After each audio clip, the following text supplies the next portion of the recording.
settlement. That's what I had been under the impression. And then I found out that's not really what we were coming here to do. We were going to let it pass, become the way that we operated without the legislature speaking. And I have to tell you that when I discovered that, I was incensed. I don't know a better word than that to describe how I felt about the fact that the legislature of the state of Connecticut wasn't going to speak on, perhaps, as Senator McCrory said, the most important action on education in certainly the last quarter century, and when it's all done, perhaps the last half century. It boggled my mind, as I said to some people last night.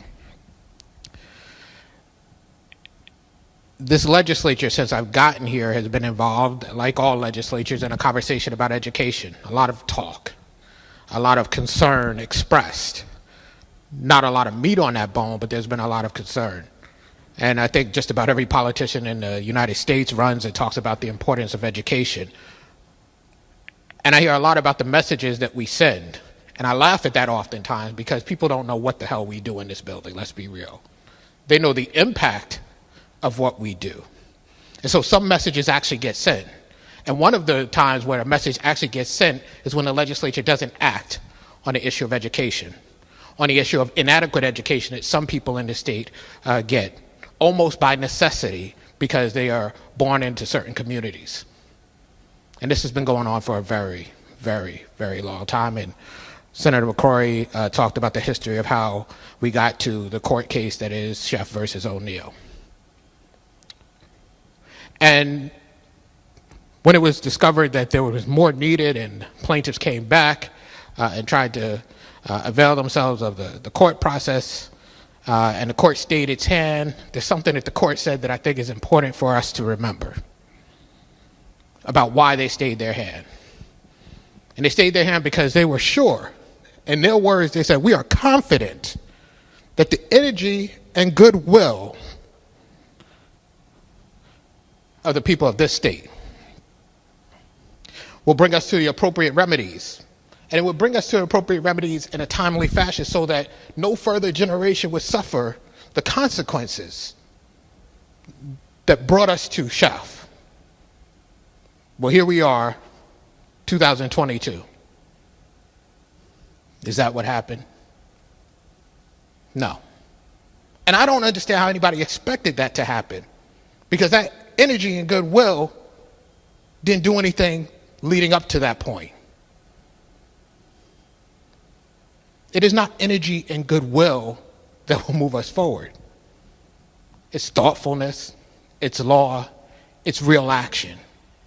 Energy and goodwill is a myth. We operate with a public myth, a public religion of equality, of neutrality. But that is just simply not how things work. And as I've watched this whole thing, as I've thought about this whole thing, I keep asking myself this question: what is the state's interest? And I asked that question in a different way in the education committee the other day. I said, what are we trying to get out of this to those who represent the state when they came before us? Because my goal, whether we're talking about Sheff or talking about education in any way, is to get out of the system, or to get out of the efforts we put forward, a system that actually works. A system that adheres to the concept we have where students, children of all hues, from all backgrounds, of all ethnicities, can get an adequate education with the proper resources and standards so that they can function in our society. Sheff is not about that. Sheff's about proximity. And proximity to one very important thing that we should talk about that we don't like to talk about. It's about proximity to whiteness. If you're close to that, maybe you'll get the education that you're supposed to have. That's how you kind of get this thing about goodwill. Well, if people have goodwill, they'll come and they'll be close to these other students, and by proximity, somehow education will rub off on them. And what we were supposed to be doing is diversifying these schools, because the city of Hartford was so overwhelmingly segregated that we needed to desegregate it. And yet here we are, if you look at the year 1996, 26 years later. And what is the city of Hartford right now? Overwhelmingly segregated. And so we spent billions of dollars to do what? To move some kids around so they can be in proximity? Do we really believe that's the answer? Because I don't believe that if you flip this equation, people would say, well, if you're in proximity to blackness, that that's the answer.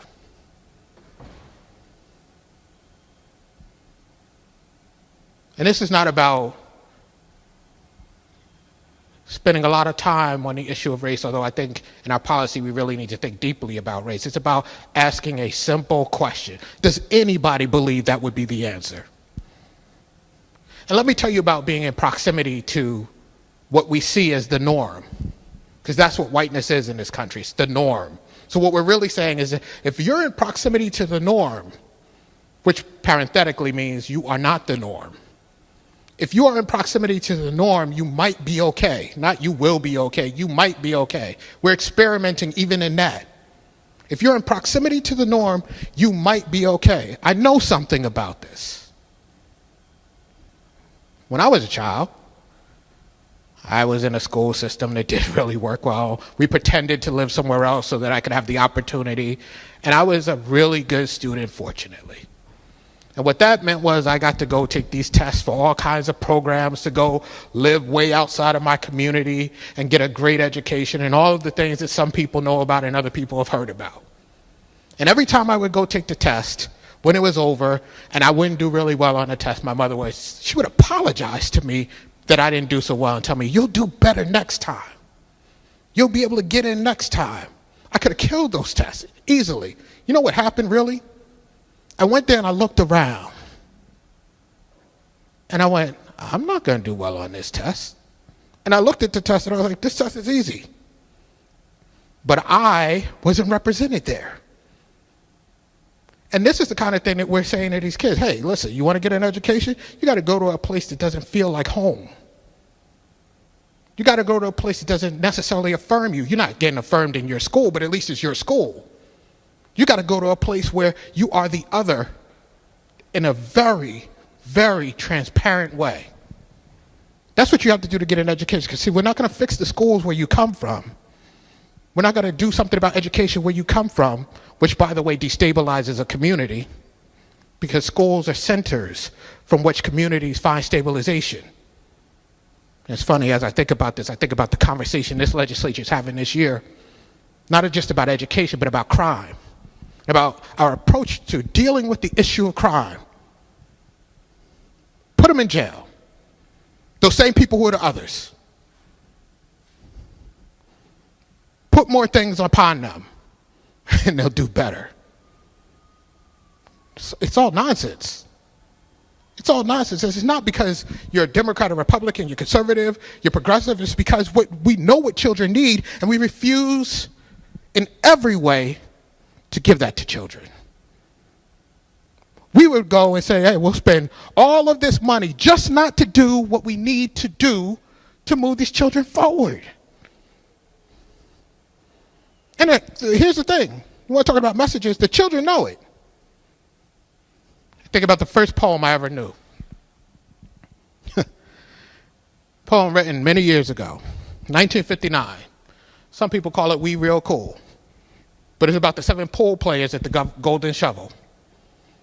It's a poem that's written in a very interesting way, not the way we normally write poems. It's we real cool. We left school. We lurk late. We strike straight. We sing sin. We then gin. We jazz June. We die soon. And when the poet saw these students who were hanging out at the pool hall, she wrote this poem about the experience of these students and what the poem is really about. And the reason why the we is at the end of the sentence, and it's said in a different way than the rest of it, is about the perspective of the students. And this is not just the perspective of the students she saw in 1959.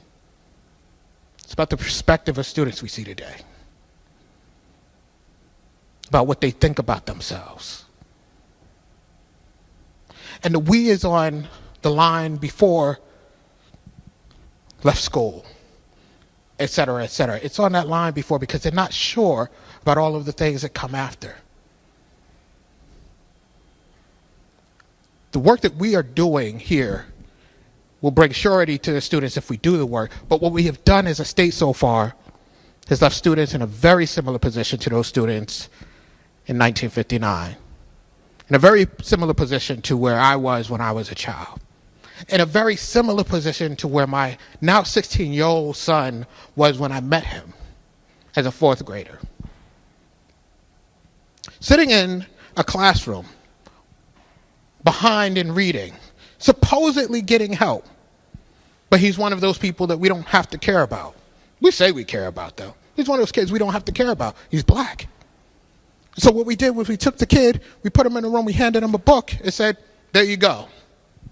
We're not doing anything for that kid, but we can check some boxes about what we're doing to help this kid. And when I went to the school and I said, what else do you do? They said, that's it. We sit the kid in the room, we give him a book, some extra reading time. I said, he can't read. He can't read. Giving him a book does nothing. And they said, well, that's what we do. And here's the kicker. I said, well, I'm pulling him out. That's a waste of his time. He's missing other classes. Put him in another class. I'll teach him to read because he has me. And you know what the school said to me? Well, we can't do that. Now, if you know me, you know my kid got pulled out of that program and learned to read. But here's the effect of that. It's many years later. And he wasn't where he needed to be in reading, which meant he wasn't where he needed to be in other places.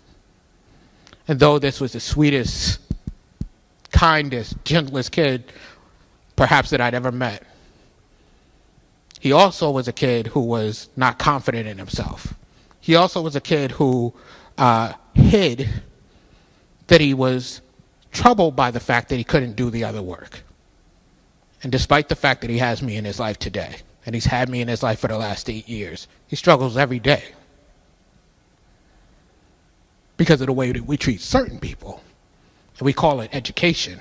We call it that adequate, as I described it, version of education, and it's not.